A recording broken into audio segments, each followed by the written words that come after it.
Good evening, dear listener, and welcome softly back to the sleepy story. Tonight, rain taps gently against the windows of a cozy cabin deep within a quiet forest.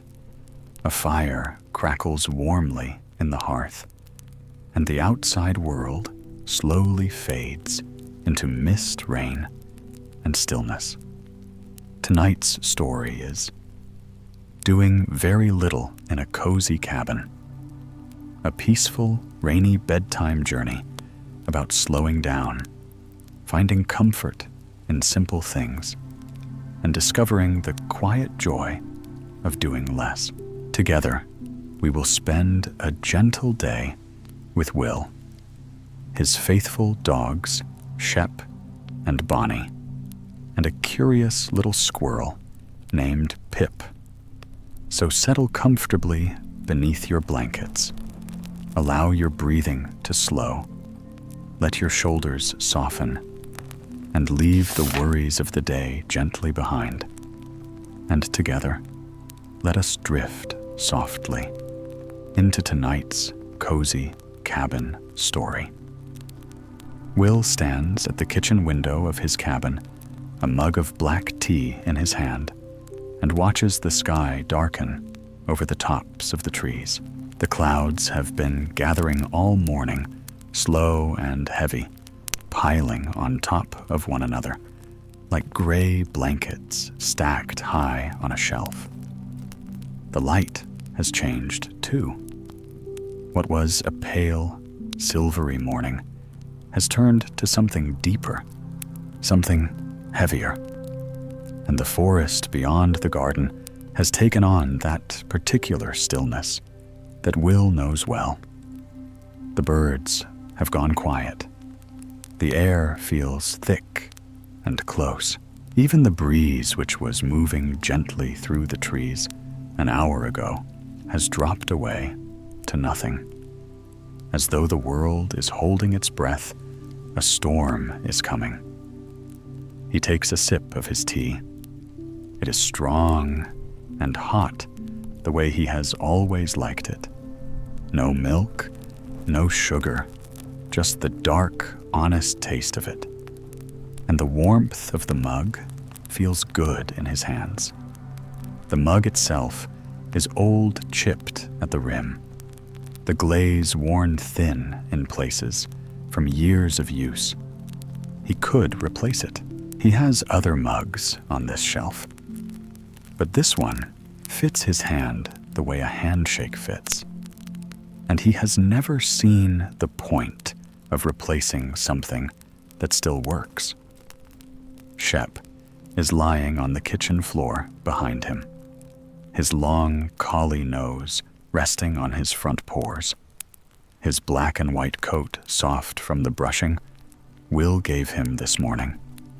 Shep is the calmer of the two dogs, the one who watches and waits, the one who seems to understand the rhythm of Will's days without being told. He rarely moves unless Will moves. He rarely speaks unless something truly needs saying. They are alike in that way. Will sometimes thinks that if he were a dog, he would be very like Shep. Quiet, patient, content to simply be in the same room as the people he loves. Bunny, on the other hand, is at the back door, her nose pressed to the gap at the bottom, sniffing the air with great concentration. She is a smaller dog, honey-cold with ears that are slightly too large for her head, and a tail that rarely stops moving. Where Shep is stillness, Bunny is curiosity. She can feel the change in the weather, too, and it has made her restless. Her paws clicking softly on the wooden floor as she moves from the door to Will and back again, checking on both, as if making sure that neither the weather nor her person has done anything unexpected while she wasn't looking. "It's all right, girl," Will says, bending down to scratch behind her ear. "Just a bit of weather." Her tail wags, and she leans into his hand, her whole body curving toward him, satisfied for the moment, before returning to her post at the door.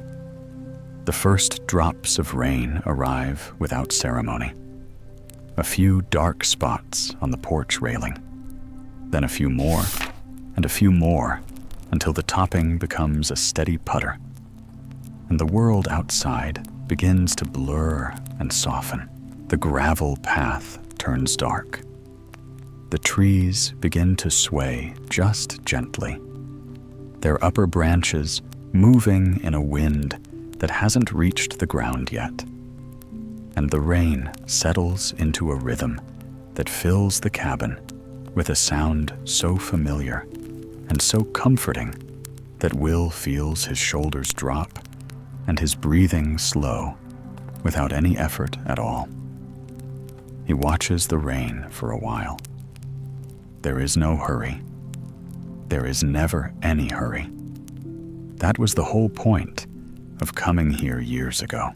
Now, though, sometimes it feels like only yesterday, and sometimes it feels like he has been here forever. He came because he was tired. Not the kind of tired that sleep fixes, but the deeper kind. The kind that lives in your bones and your thoughts and the tight place behind your eyes. He had a job and a flat and a life that looked perfectly fine from the outside, but felt on the inside like wearing a coat that didn't fit. Too tight in the shoulders, too heavy, too much. But that was then, and this is now. And now the rain is falling, and the kettle is still warm, and his dogs are near him, and the morning asks nothing of him at all. A low rumble of thunder moves across the valley. It is distant and deep, a vibration that travels through the floor and up through the soles of Will's feet and settles somewhere in his chest. Shep lifts his head, briefly, listens with his ears turned toward the window, then lowers it again. With a slow blink, Bonnie presses herself closer to Will's leg. Not quite afraid, but wanting reassurance all the same.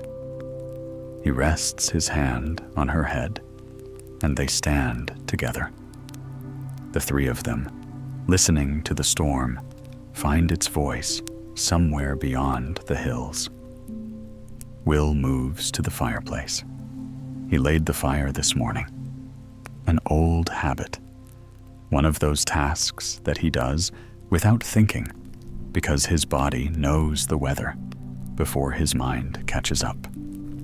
The kindling is arranged carefully beneath 2 logs, dry bark, and thin sticks placed just so, with enough space for the air to move between them. He strikes a match and touches it to the kindling and watches as the small flame catches Waverous for a moment, as though unsure of itself, and then spreads, moving from twig to twig, growing bolder and brighter with each passing second. The dry wood crackles softly as the fire takes hold, and soon the hearth is alive with warmth and flickering amber light that pushes back the gray filtering through the windows. The sound is immediate and intimate, a soft rushing sound as the flames find their strength. Will adds a larger look, the kind that will burn steadily for hours. He positions it carefully so the air can circulate beneath it, and he watches for a moment, letting the heat reach his face and his hands. feeling the room change around him as the warmth begins to fill it. The rain grows heavier. What was a puddle has become a downpour. Will can hear it, water running through the gutters and gurgling as it finds its way into the ground. You can hear it in the trees. A deeper, layered sound, the rain hitting thousands of leaves at once. And through a tall, the fire crackles, unsteady and warm. A small, bright answer to the gray world outside. A bright flash illuminates the sky for just a moment, turning everything briefly white. And a few seconds later, the thunder comes closer now than before. Bonnie shifts at the sound, pressing closer to the hearth, and Shep opens one eye, but does not move. Will refills his mug from the kettle. The water is still hot enough and settles into his armchair by the fire. The chair is old and deep, its cushions shaped by years of use into a form that fits him perfectly, the way a riverbed fits a river. Jeep follows and lies down beside the chair, his body pressed along the length of it, his warmth against Will's ankle.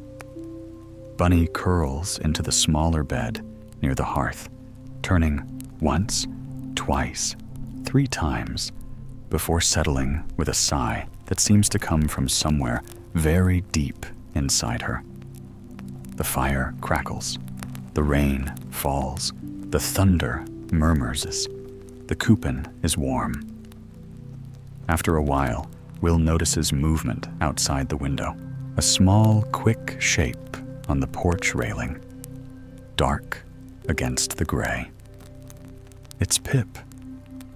The little squirrel sits upright, her tail arched over her back like a question mark, her tiny paws held in front of her chest as she surveys the rain with what looks very much like disapproval.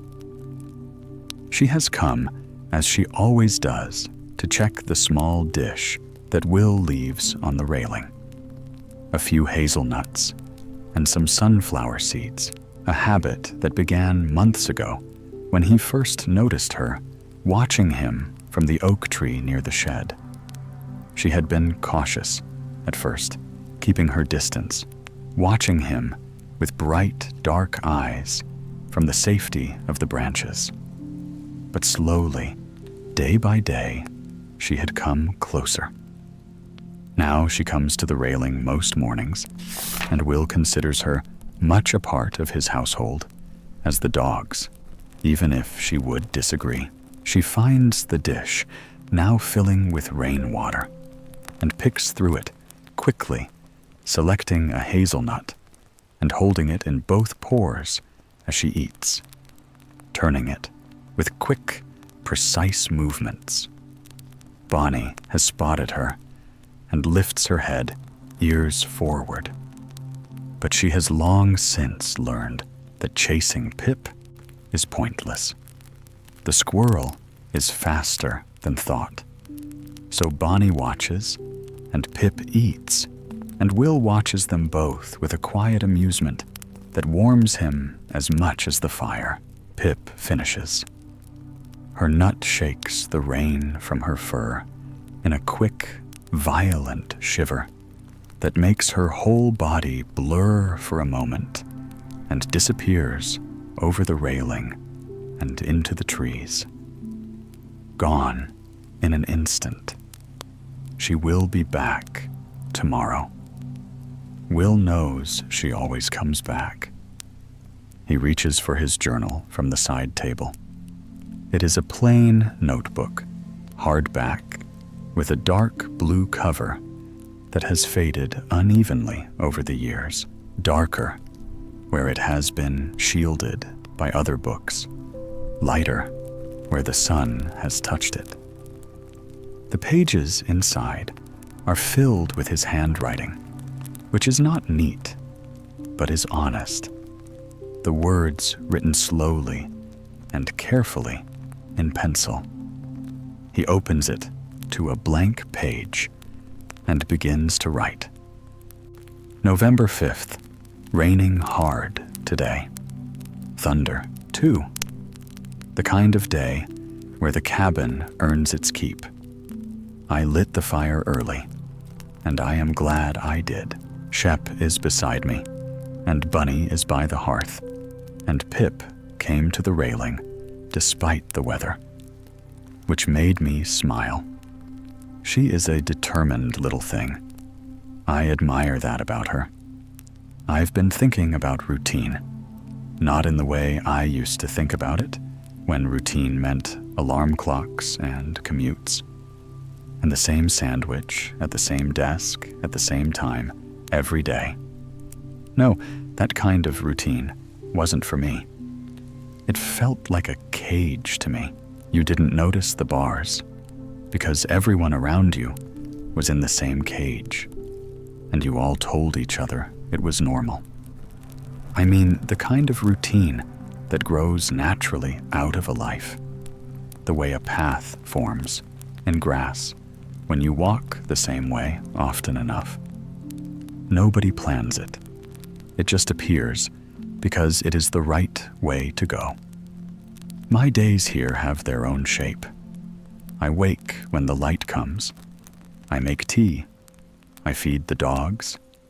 I check on the garden, or the woodpile, or whatever needs checking. I walk. I sit. I read. I watch the sky and try to understand what it is telling me. None of it is urgent. None of it is important in the way the world usually means important. And yet, all of it matters to me in a way that the things I used to call important never did. I think about my old life, sometimes, not with regret exactly, more with a kind of puzzled distance, like looking at a photograph of someone you used to know and not quite recognizing them. Was that really me? The man in the suit? The man on the train? The man who checked his phone 40 times an hour and called it living? I suppose it was, but it feels very far away now, like a story someone told me once about someone else.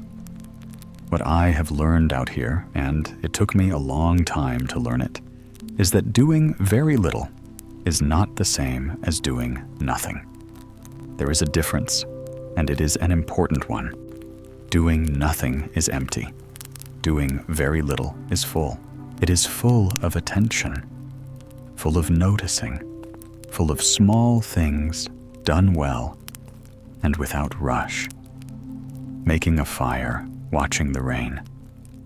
Sitting with a dog who asks nothing of you except that you were there. Leaving nuts out for a squirrel who may or may not come. These things are not nothing. They're everything. I just couldn't see it before, because I was moving too fast to see anything at all. The storm is getting closer. I can feel the thunder in the floor. Bonnie is not a big fan of the sound, but she trusts me, and that is enough for her. Shep doesn't seem to care at all. He has his head on his paws, and his eyes are closed.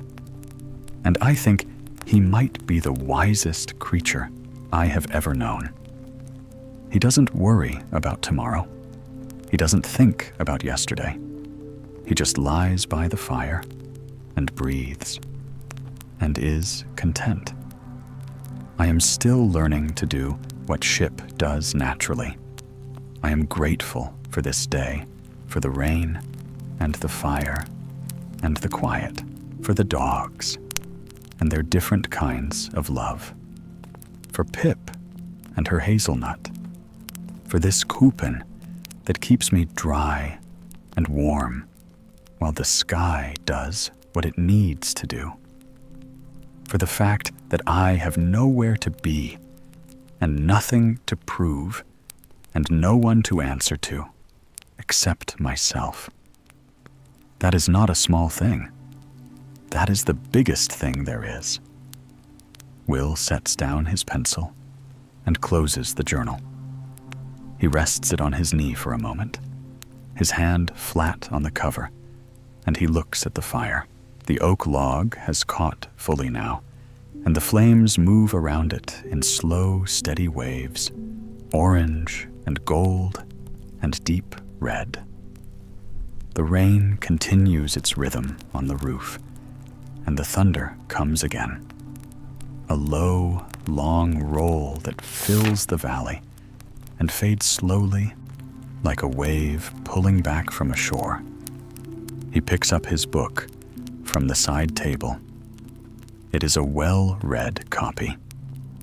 The spine creased and the pages soft from handling. The cover shows a photograph of a forest in mist, and the title reads, "The Unhurried Year, Living in Step with the Seasons." He opens it to a chapter he has been reading, slowly, a few pages at a time.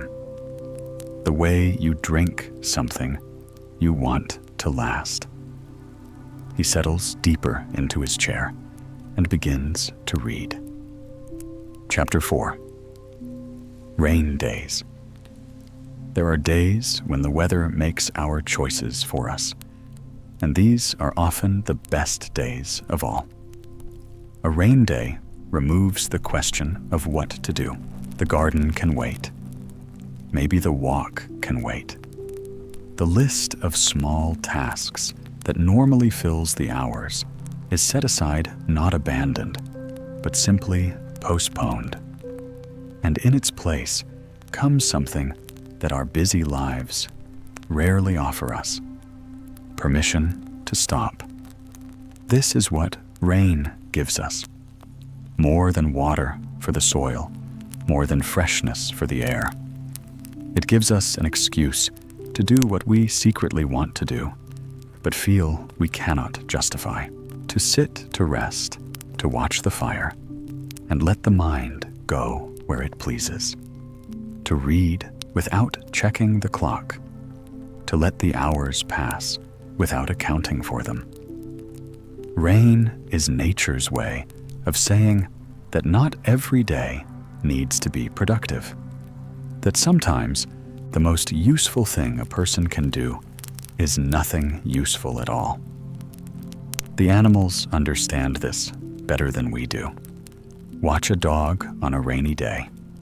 He does not pace or worry or make plans for when the weather clears.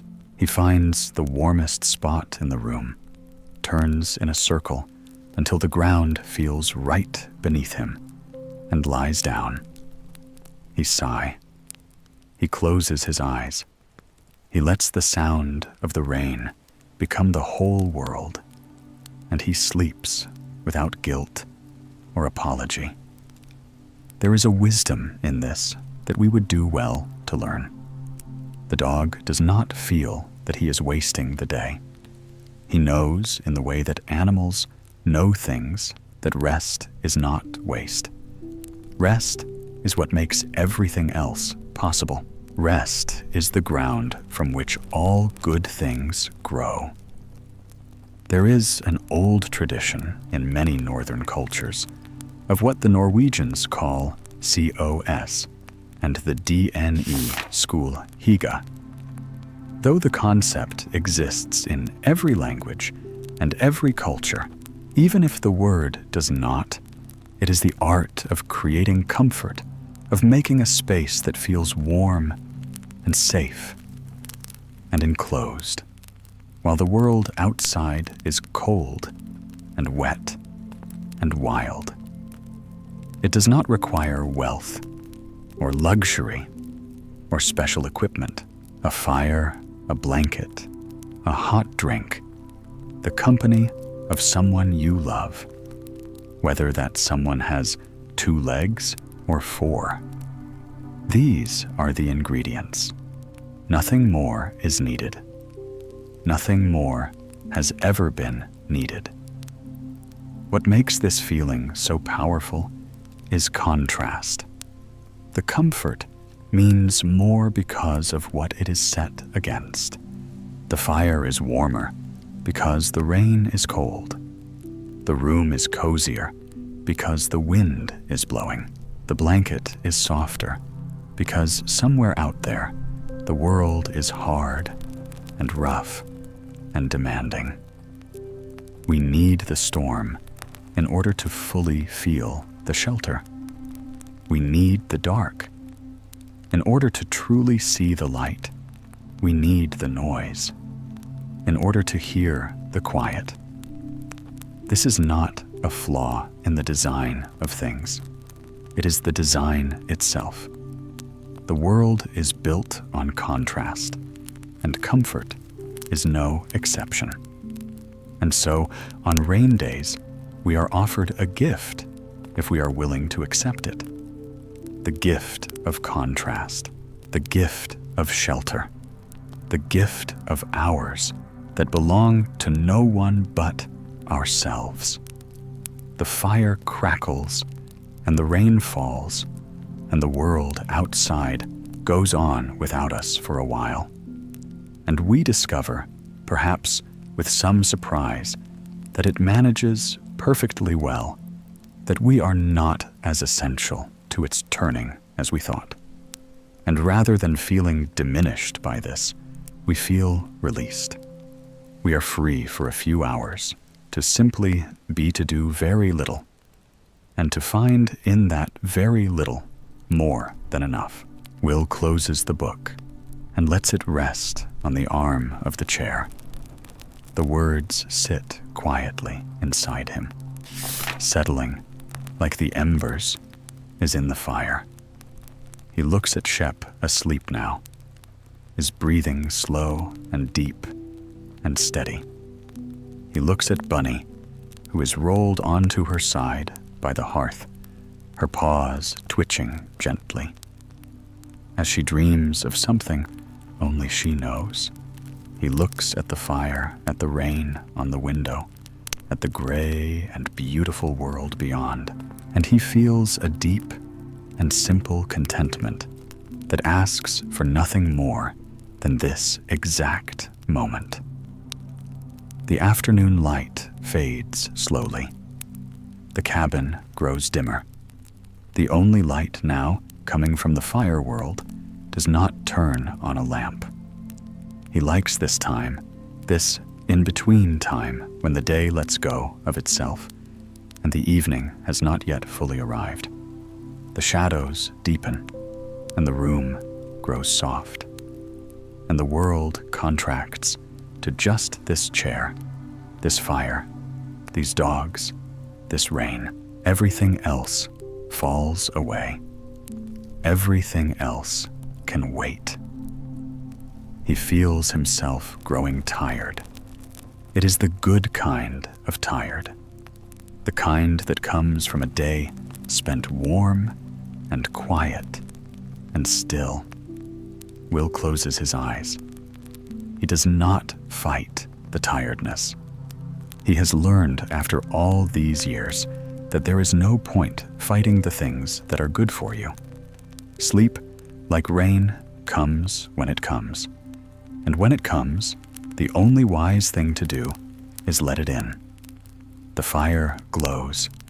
The rain falls softly. The dogs sleep.